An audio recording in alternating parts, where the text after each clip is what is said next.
सय्यदना मुईनुद्दीन व अला सैफ रब्बानी सय्यदना नईमुद्दीन जीलानी रज़ियल्लाहु तआला अन्हुम अजमईन व अला आलिहि व अस्हाबिहि अजमईन अम्मा बाद फ़अऊज़ु बिल्लाहि मिनश शैतानिर रजीम बिस्मिल्लाहिर रहमानिर रहीम क़ुल ला अस्अलुकुम अलैहि अजरन इल्लल मवद्दता फ़िल क़ुरबा आमन्तु बिल्लाहि सदक़ल्लाहुल अज़ीम व सदक़ा रसूलुहुन नबियुल अमीनुल मतीनुल मुईनुल करीम व नहनु अला ज़ालिका लमिनश शाहिदीन व शाकिरीन वल्हम्दुलिल्लाहि रब्बिल आलमीन।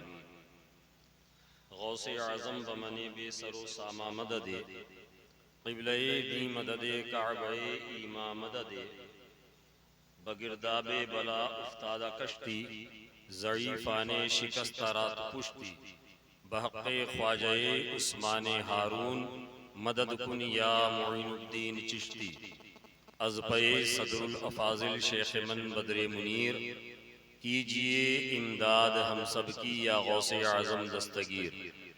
कुछ अर्ज़ मारूज़ से क़ब्ल निहायत अदब व एहतराम के साथ बारगाहे ख़त्म नबूवत और रिसालत में हदिया दरूद व सलाम बावाज़ बुलंद पेश किया जाए। अल्लाहुम्मा सल्लि अला सय्यदिना शफ़ीना हबीबना नबीना मौलाना मुहम्मदिन बारिक वसल्लिम सलातन व सलामुन अलैका या रसूलल्लाह सल्लल्लाहु तआला अलैहि वसल्लम। एक मरतबा और अपने नबी और आले नबी की बारगाह में बावाज़ बुलंद दरूद पाक का नजराना पेश करें। अल्लाहुम्मा सल्लि अला सय्यदिना शफ़ीना हबीबना नबीना मौलाना मुहम्मदिन बारिक वसल्लिम सलातन व सलामुन अलैका या रसूलल्लाह सल्लल्लाहु तआला अलैहि वसल्लम। हज़रात, जैसा कि आप में से बहुत सारे लोगों को मालूम भी नहीं होगा कि आपके हतिया पत्थर में एक मस्जिद है जहां पौने 4 बजे फजर की अज़ान है। मुझे भी मौलाना शमशीर साहब ने बताया रात का 3:30 बज चुका है। बस मैं 5 मिनट में अपनी गुफ्तगू तमाम करूंगा, फिर उसके बाद सलातो सलाम और फिर दुआ पर इस महफिल का इख्तिताम हो जाएगा। मैंने जिस आयत करीमा की तिलावत का शर्फ हासिल किया, परवरदिगार आलम कुरान अज़ीम में इरशाद फरमा रहा है, क़ुल ला अस्अलुकुम अलैहि अजरन इल्लल मवद्दता फ़िल क़ुरबा, जिसका सीधा सादा मतलब व मफ़हूम अल्लाह रब्बुल इज़्ज़त ने इरशाद फरमाया, ए हबीब आप फरमा दीजिए, ए प्यारे आप फरमा दीजिए, क्या लोगों, मैंने जो तुम्हारे लिए मुशक्क़तें उठाई, तुम्हारे लिए जो मैंने सोबतें उठाई, मैंने जो तुम्हारे लिए परेशानियां उठाई, मैं उस पर तुमसे कोई उजरत तलब नहीं करता सिवाय अपनी अहले बैत की मोहब्बत के, सिवाय अपने खानदान की मोहब्बत के, सिवाय अपनी आल की मोहब्बत के। ये आयत करीमा का सीधा साधा मतलब व मफ़हूम। इस आयत करीमा का शान नुज़ूल हुज़ूर सदरुल अफ़ाज़िल बयान करते हैं, तफ़सीर ख़ज़ाइनुल इरफ़ान में लिखते हैं, एक दिन रसूल पाक सल्लल्लाहु ताला अलैहि वसल्लम के गुलाम यानी सहाबाए किराम ने एक दूसरे को तलब किया, एक दूसरे को बुलाया। एक मकान में एक मीटिंग रखी गई।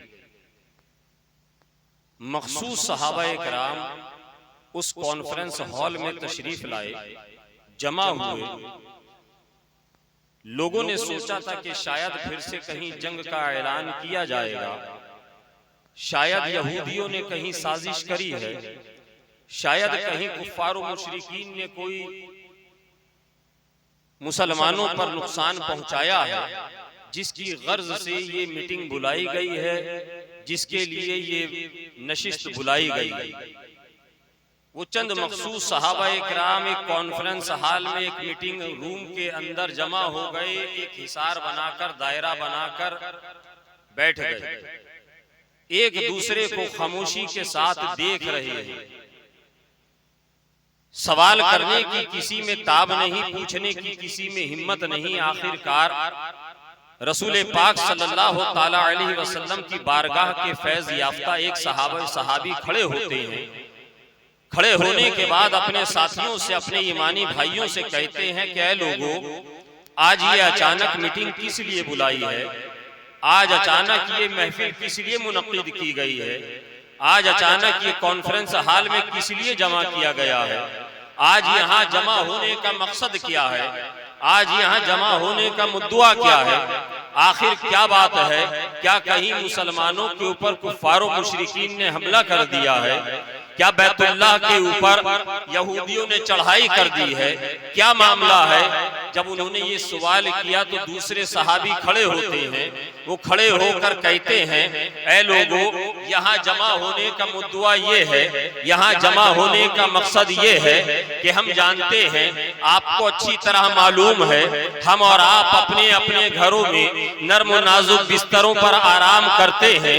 वहीं सर्दी की सर्द रातों में रसूल पाक सल्लल्लाहु ताला अलैहि वसल्लम ठंडे ठंडे पानी से वजू करते हैं, रात भर क़याम करते हैं, रात भर नमाजें पढ़ते हैं, अपने रब के हुजूर अपनी पेशानी को झुकाते हैं और या रब्बे हबली उम्मती, या रब्बे हबली उम्मती की सदाएं लगाते हैं।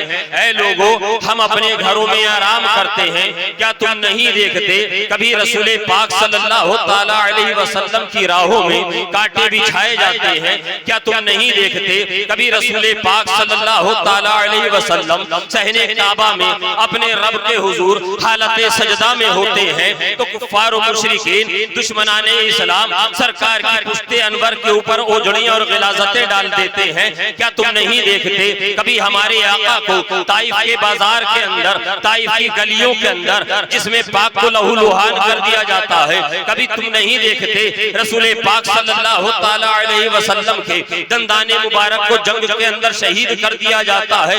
ऐ लोगों, हम तो अपने अपने घरों में आराम करते हैं, हम तो अपने अपने घरों में इत्मीनान से रहते हैं, क्या तुम नहीं देखते हम शिकमसीर होकर यहाँ आए हैं, मगर वही रसूल पाक को हमने मुलाहिजा किया है, हमने अपने आका को देखा है कि रसूल पाक सल्लल्लाहु ताला अलैहि वसल्लम एक दो दिन नहीं बल्कि कई कई दिन के लिए फाके पे फाका करके शिकम अतहर के ऊपर पत्थर बांध के मैदाने जंग में उतर जाते हैं? क्या तुम मुलाहिजा नहीं करते हमारे आका, हमारे दाता, हमारे मलजा रसूल पाक बाइसे तखलीक़े कायनात मुस्तफा जाने रहमत सल्लल्लाहु ताला अलैहि वसल्लम किस कदर सोबतें बर्दाश्त करते हैं, किस कदर मुशक्क़तें उठाते हैं? जब ये बात सुनते हैं, तीसरे सहाबी खड़े होकर अर्ज़ करते हैं, कहना क्या चाहते हो? मुद्दा क्या है? बात क्या कहना चाहते हो? कम टू पॉइंट आते क्यों नहीं हो? कहते हैं कि सुनो, मेरा ये कहने का मुद्दा है, मैं ये कहना चाहता हूँ कि हम देखते हैं रसूल पाक सल्लल्लाहु अलैहि वसल्लम के ऊपर किस कदर मसारिफ है, सरकार के ऊपर किस कदर जिम्मेवारियां हैं। मैं ये चाहता हूँ हम गुलाम सरकार की बारगाह में बतौरे हदिया,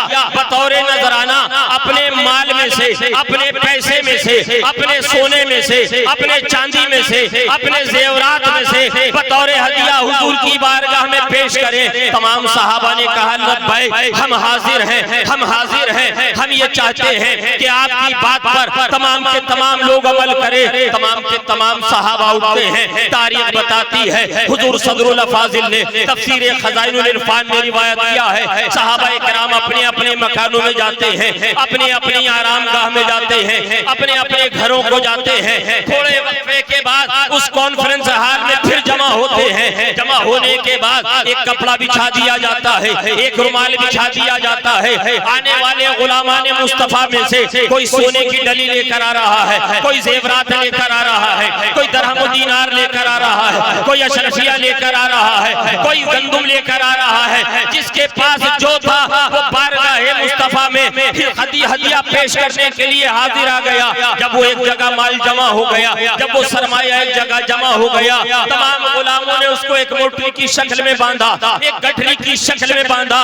अब उसको लेकर चल दिए। तमाम सहाबा इकराम मस्जिद नबवी शरीफ की तरफ जाते हैं। मस्जिद नबवी शरीफ में फिर एक हिसार बनाया जाता है, एक दायरा बनाया जाता है। तमाम गुलामाने मुस्तफा हिसार बनाकर दायरे के अंदर बैठ गए। उस गठरी को दरमियान में रख दिया गया। मेरे आका रसूल पाक बाइस तखलीक़े कायनात मुस्तफा जाने रहमत सल्लल्लाहु अलैहि वसल्लम को इत्तला मिलती है कि गुलामाने मुस्तफा माही बेयाब की तरह दीदारे मुस्तफा के लिए तड़प रहे हैं। सरकार काशाने अक़दस से बाहर तशरीफ लाते हैं। मेरे आका बाहर तशरीफ लाते हैं। मस्जिद नबवी शरीफ का साहिब है। तमाम गुलाम दस बस्ता खड़े हो जाते हैं। रसूल पाक सल्लल्लाहु अलैहि वसल्लम ने मुलाहिजा फरमाया, ये मेरे गुलाम सुबह शाम मेरी बारगाह में हाजिरी देते हैं, रोजाना मेरे पास आते हैं, मगर आज आने का इनका अंदाज अलग है, आज आने का इनकी कैफियत अलग है, आज आने के इनके हालात अलग है, आज आने के इनकी रंगत अलग है। दरमियान में सरकार ने मुलाहिजा फरमाया, एक गठरी रखी हुई है। सरकार जलवाबार होते हैं, मसनद में तशरीफ फरमा होते हैं। गुलामों को इजाजत दी, गुलाम इजाजत पाकर बैठ गए। ऐसे बैठ गए जैसे सरों के ऊपर परिंदे बैठते हैं, एकदम बैठ गए, सुकूत इख्तियार कर लिया। जब सरकार ने इरशाद फरमाया, किस लिए आए हो? आज आने का अंदाज तुम्हारा जुदा है, आज आने का अंदाज तुम्हारा अलग है। और क्या बात है, ये गठरी के अंदर क्या लेकर आए हो? इस मोटरी के अंदर क्या लेकर आए हो? गुलामों ने अर्ज किया, या रसूल अल्लाह फिदाका अबी व उम्मी, ऐ आका हमारे माँ बाप आप पर कुर्बान। या रसूल अल्लाह हम देखते हैं आपके ऊपर मसारी बहुत है, या रसूल अल्लाह आपके ऊपर जिम्मेदारियां बहुत है। हम देखते हैं हम अपने घरों में नर्म और नाजुक बिस्तरों पे आराम करते हैं, मगर वहीं या रसूल अल्लाह आपको देखते हैं रात रात भर अपने रब के हुजूर क़याम फरमाते हैं, रात रात भर सजदे करते हैं और या रब्बे हबली उम्मती, या रब्बे हबली उम्मती की सदाएं लगाते हैं। ए आका हम अपने घरों में महुए इस्तराहत होते हैं और आप हमारे लिए मुशक्कतें उठाते हैं। कभी आपके रास्तों में, कभी आपके रास्ते में, आपकी राह में कांटे बिछा दिए जाते हैं। या रसूल अल्लाह कभी आपकी पुश्ते अनवर के ऊपर खतीमे काबा, सहने काबा में, काबे की छाव में कुफ्फार और मुशरिकीन ओझड़ियां रख देते हैं। ऐ आका हम अपने घरों में इत्मीनान से रहते हैं, हम शिकमसीर होकर आते हैं। वहीं यहाँ हम देखते हैं, हम ये बात मुलाहिजा करते हैं कि आपके शिकम अथर के ऊपर पत्थर बंधे होते हैं। इसलिए आका हम लोगों ने चाहा, आपके गुलामों ने चाहा, आपके दीवानों ने चाहा, आपके सहाबा ने चाहा कि अपने माल में से बतौर हदिया, बतौर नजराना आपकी बारगाह में पेश कर दे। अभी मेरे आका कुछ इरशाद फरमाते, अभी वो गुले कुछ की पत्तियां जुम्बिश पाते, अल्लाह तबारक व तआला ने इरशाद फरमाया, ऐ जिब्रील सिदरा की बुलंदी को छोड़ और जा मेरे महबूब की बारगाह में जा और जाकर इरशाद फरमा दे कि हबीब आपका रब इरशाद फरमाता है अपने गुलामों से फरमा दीजिए, क्या अल्लाह असलुकुम अलैहि अजरन इल्लल मवद्दता फिल कुर्बा। ऐ लोगों मुझे तुम्हारा माल नहीं चाहिए, मुझे तुम्हारा सोना नहीं चाहिए, मुझे तुम्हारा दिरहम व दीनार नहीं चाहिए। मुझे अगर तुम कुछ देना चाहते हो, मेरी मुशक्कतों को तुम मुलाहिजा करते हो, तुमने देखा है मैं तुम्हारे लिए जो मुशक्कतें उठाता हूँ, अगर मुझे कुछ देना चाहते हो मेरे घर वालों से मोहब्बत करो, मेरे खराबतदारों से मोहब्बत करो, मेरे खानदान वालों से मोहब्बत करो। ऐ मुसलमानों, हथिया पत्थर के गयूर मुसलमानों, इमाम हुसैन अर्शे मकाम, इमाम अर्शे मकाम की